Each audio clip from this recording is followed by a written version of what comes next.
This is the world of company secretaries. On this channel, you can watch interviews with company secretaries across the world. Make sure you subscribe and hit that bell icon. Sir, the next thing is, since you are telling so much about all the practices which you implemented and the innovative things which you did at Reliance, for someone who's watching it, especially whether it's a student or the budding members or anyone who is between like 5 to 7 years experience also, what do you feel are the important skills they should develop to really reach a very high position like you? See, first, I always say that as far as your subject knowledge is concerned, no doubt about it. That's why I don't give much importance to the subject knowledge. You can always acquire the knowledge. Second thing is, say for example, if you read Companies Act at your age, it is something. After 1 year, if you read the same Companies Act, you will look it differently. In fact, let me tell you another anecdote. As I told you that as a student, we used to virtually look forward to have that Ramaya, to take it in our Yes. hands. We were to wait, okay, for at least a week, if not more. Whereas when I joined in Dalmia Cements, the books used to be there in the bookshelf. There was nobody to touch that in those days. It is like a small child having a mithai shop. Then I went and asked the company secretary, Mr. DC Jain, sir, can I take the books? He said, Arre, why you are asking me? So what I did was I took Ramaya, started going through the pages, and I just see that mindset of a student that time how it is. I purchased a 300-page notebook, started making my notes. I used to sit up to 9:30, 10 o'clock in the office. Okay, entire staff used to go, but I used to still sit there. One day, Mr. DC Jain came behind me. He said, friend, what you are doing? I said, sir, I am preparing notes. He said, which notes? I said, Companies Act. I told him, why you are preparing notes? I told him, sir, when I become a big professional, I may not have time to read this much. I mean, in those days, Ramaya used to be 500, 600 pages book. I may not have time to refer all these 500, 600 pages book. I will refer to my notes. Then he told me, अरे यार मैं notes बना के तुम रामाया को छोड़ दोगे? And he told me, Sudhakar, I am reading this book for the last 25 years. Every day it looks different. So don't ever prepare the notes and you cannot discard the book as such. Again, that was my first lesson. So what I am trying to say is, even if you are a student and a rank holder, you might have got 100 marks out of 100 in Companies Act paper. Don't get arrogant. Don't think yourself that you are a master of Companies Act. The moment you join the profession as a member, always treat yourself as a toddler in the profession. You have to start crawling, you have to take your baby steps, you have to start walking. After that, only you can run and you can participate in the marathons.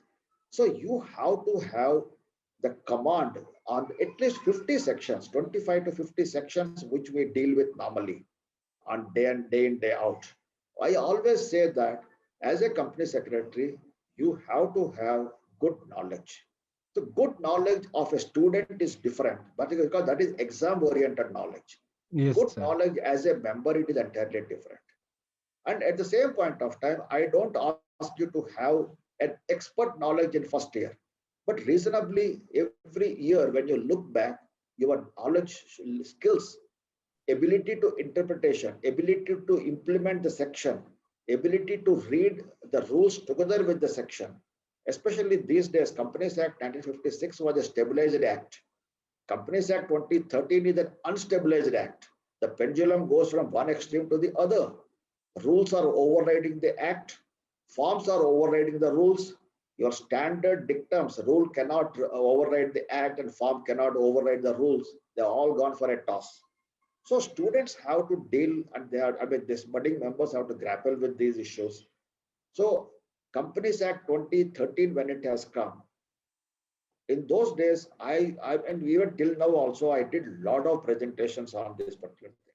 I used to tell the members, if you want to call yourself as a professional, and if you want to be in the profession, on an average per day, spend 2 hours, if not more, to acquire the kind of command what is expected from you as a company secretary. Whether you are in practice or in service, it is immaterial. Now, if you ask me as a budding member, what else I require? I give only on a given scale of 1 to 5, 1 to 10, I give only 5 to subject knowledge. The remaining 5, you have to have the other ingredients with you. One of the best thing, the most important thing is your communication abilities. In fact, Alok, let me tell you, when I joined Chartered Accountancy, on a SWOT analysis, if you ask what is your worst weakness, it was my communication. Because from down south, I went to north, I went to Delhi, I joined in Chartered Accountancy, and I used to have the second language Hindi, so I can read, I can write, but I couldn't speak.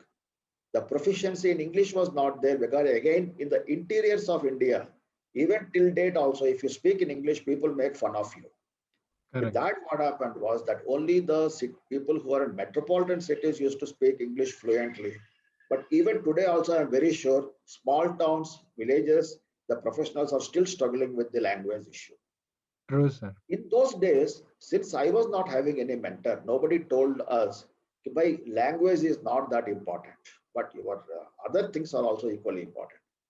But yes, no doubt about it, whatever the language you speak, other people should be able to understand. So for example, if you are a Kannadiga and you are working in Karnataka, no issue, you speak in Kannada, no problem at all.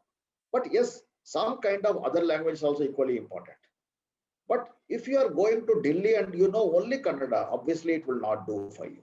So communication is very important. Second thing is, you may be a convent educated student having excellent command on English. Who want English? You are able to express yourself. You know the communication barrier. We always think that what we want to communicate, we communicate.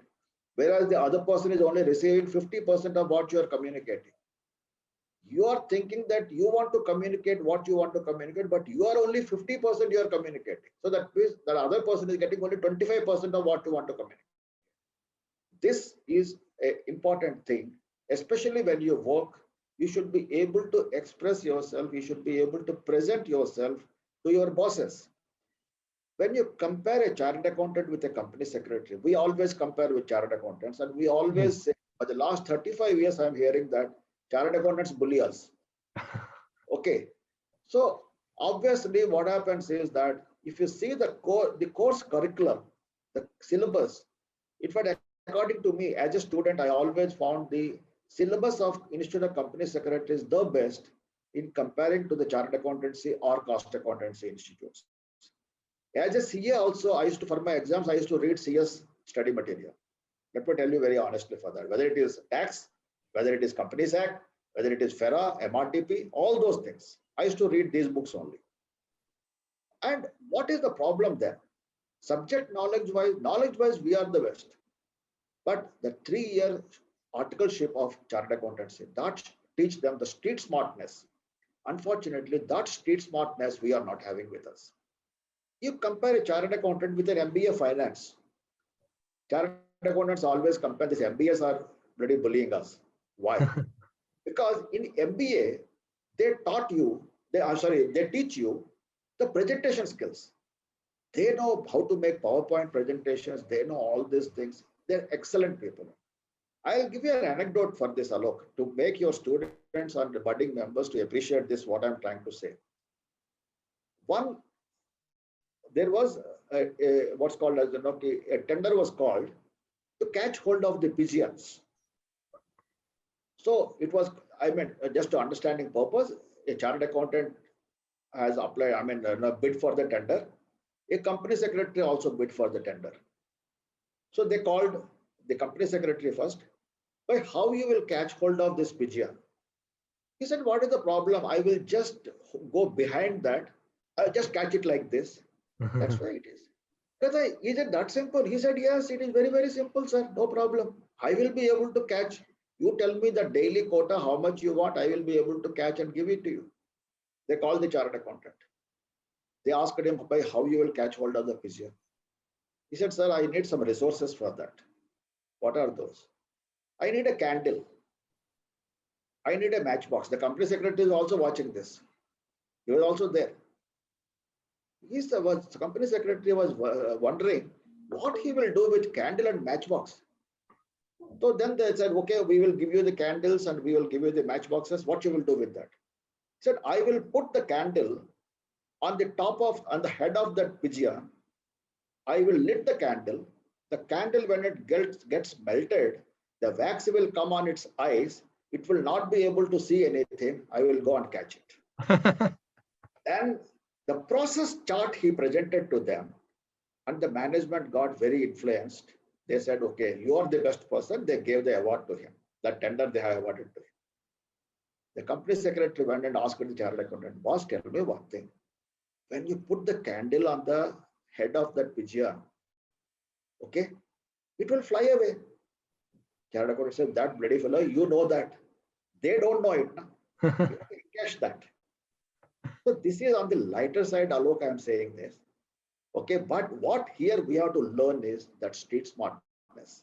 How you are presenting to your client. I am not saying make a wrong presentation. Yes. Don't bluff, don't fake. That is only a short-term game. You have to be honest, you have to be sincere in your approach, you have to have the integrity and everything. What you have to require is you should be able to present it. Say, for example, you say the filing of forms. Sir, I will file the form by click of a button, it can go and all those things. Why you are filing the form? What is the purpose of the form? The advocacy of that filing, the importance of the filing, importance of the compliance, result of a non-compliance. One time somebody was talking to me, sir, the compliance cost is increasing. I said, why? Once you try non-compliance cost also, then you will realize which is cheaper. If you find non-compliance is cheaper, then by all means go for that. No? You will understand the non-compliance cost in comparison to that compliance cost is nothing. So this is what I try to say. So you should be having a good communication skill, good presentation skills. Apart from that thing, for any professional, more than the competency, the conduct and the character, these are very, very important. If you see my today's LinkedIn quote is this only. Your talent may take you to the top, but your character and conduct only can keep you there. So for any professional, and this character and conduct you can acquire only in your formative years. If your character is gone in the formative years or your conduct has gone, you will never be able to recoup that in your future. I think this is these lessons. No, I think each thing you're telling, I feel like I'm talking to a library with the knowledge, experience. Every word is like a pearl which is coming out.